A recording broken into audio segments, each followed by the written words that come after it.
madam, mga sisi. Anong kain mo? Tingin di? Anagon. Kain si Myra ng anagon. Uy, matigas pa sa ano. Matigas. Para yung ano na, gagalingin na.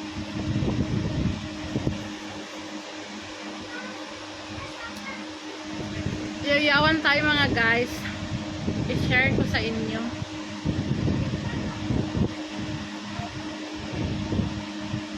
Galing kami sa ano na mais. Galing kami sa Patay. Kararating lang namin. Malayo. Nanggaling kami sa bahay. Anong oras? 9. 5. Kanina? 5. Pumasok ka man? Umaga, umalis kami 9. Ngayon, pag-uwi namin, kasama ko yung mga sister-in-law ko dalawa. Ang oras na? 5:23 na ng hapon. 9 kami umalis. Nakauwi kami ng 5:23. Ang tradisyon ng ano nila dito Patay is, patay, may patay. I think namatay yung matanda, mga ano, parang kaanak kasi nila ni Elias. Kaya napunta sila doon lahat, mga sister. Kaanak nila Elias, parang namatay ng umaga.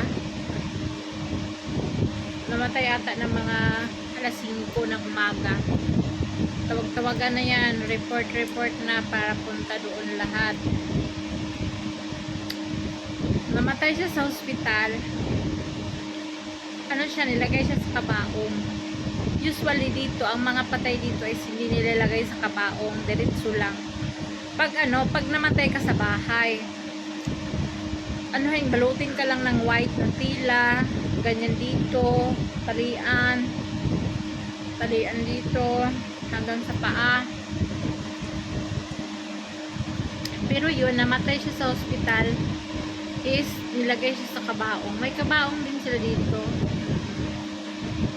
Plain white. Square lang. Square white. Tapos may salamin. Nakita ang mukha. Yun. Tapos paglamayan ka, lahat ng mga babae iiyak. Mga lalaki, hindi yan sila iiyak. Doon sa kabila. Hindi talaga pwede dito magsama. May ano yan, may pagitan yan. Doon lalaki, dito babae.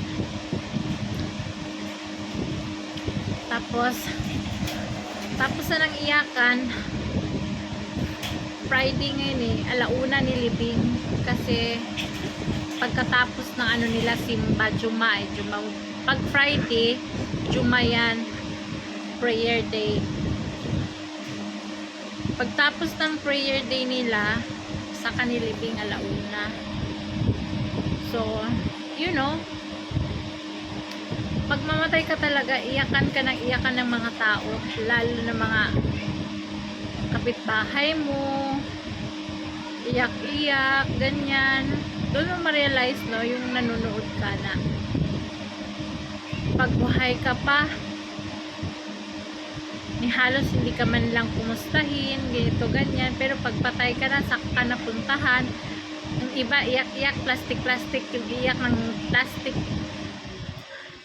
Ganon din sa Pilipino din, ganon din. Kunwari iyak-iyak, kunwari plastic din naman. Hindi lahat by the heart. Kumbaga, yung iba, nakichismis lang din yung ibang nakikiramay. Doon ako tuwang-tuwa pag sinama ako, kasi lahat yung mukha, para bang nakatutok sa mukha ko. Siguro sabi nila, sino yung flat nose na yan? Oh, yan lang naman kakaiba dito. Hindi yan Pakistani. Kasi ang liit-liit ng ilong. Ganun talaga yung ko, mapapansin ko. Lahat ng mukha sa akin napunta.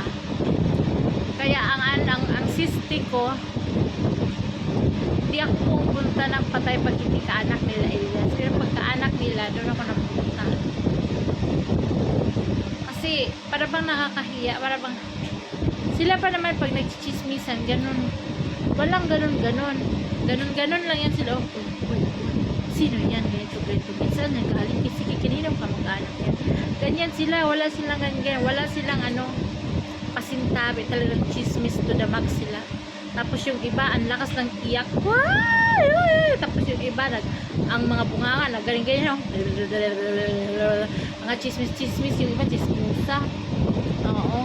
Kasi ba naman ako pupunta pa. Wag na lang sana pumunta, no? Kasi para walang, ang ginawa ko, pupunta ko dun sa bahay ng sister-in-law ko. Doon kami dalawa ni Sammy. Tapos bumalik na naman kami. Pagkatapos libing ng patay, may kainan yan. Doon happy si Rosana at si Sammy. Busog na busog ako, guys. Tingnan nyo. Busog yan. Galing yan sa kainan. Ang kain kasi namin doon, white rice at saka dal na kidney beans. Grabe, busog ko. Saka si Sammy, nihab-hab kami ni Sammy dalawa.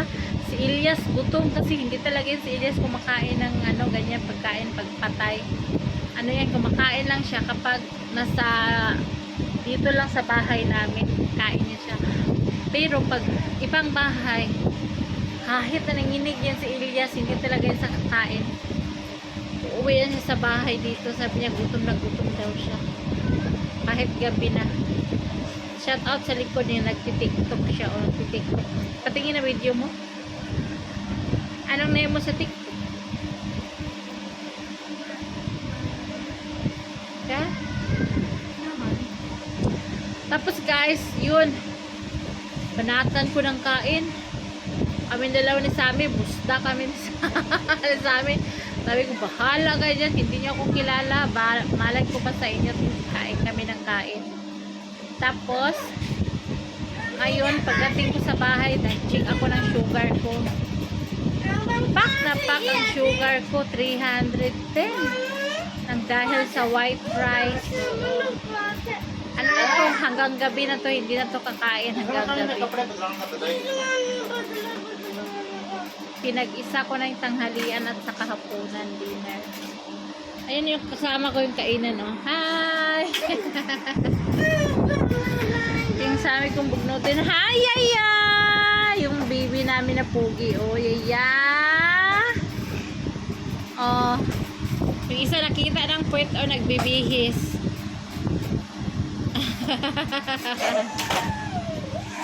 Yaya! Same!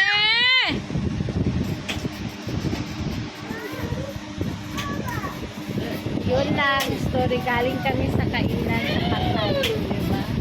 Pag may patay talaga, after nilibing yan, kainan yan. Pag mayaman ng namatayan, swerte ka, pagkain mo ka, miday. Kundi lambing. Pero pag pobre, lang yan, mga beans lang yan. Kadalasan beans. Munggo, kidney beans, tapos pati, ganyan, white rice, ganyan. Ilagay yung beans sa rice, sa ibabaw, toppings, so diba, kain na. With mantika na sauce, o diba, laki na mukha, o. Ay, ganun talaga ang buhay. Pag pobre ka kung saan may kainan, doon bunot o kain si Rosana today, kaya ang sugar naging 310. Tapos injection to the max ng insulin ngayon. Kapag mataas ang sugar ko, mag-insulin ako. Pag hindi, itatablet lang ako. So yun ang update natin today. Galing kami sa patay. Busog na busog si Rosana. Dito sa saan na naman kaya kami makakain bukas. Solve ang tanghalian at dinner namin dalawa ni Sammy. Joke lang. Wala mong birthday dito, eh. Wala. Dati nag-celebrate kami ng birthday na may pang medyo malakas pang YouTube. Ngayon hindi na mag-celebrate. Wala nang birthday dito. Pakistani na. So this is it guys. Pahinga ako kasi nabusog ako.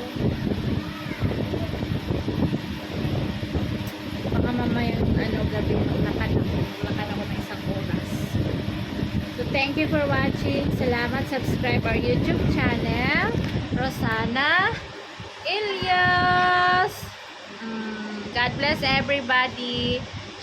Shout out sa kumain ng anagon. Nasaan ang anagon? Taas mo yung anagon ka. Mag-picture tayo. Anagon. 1, 2, 3, smile!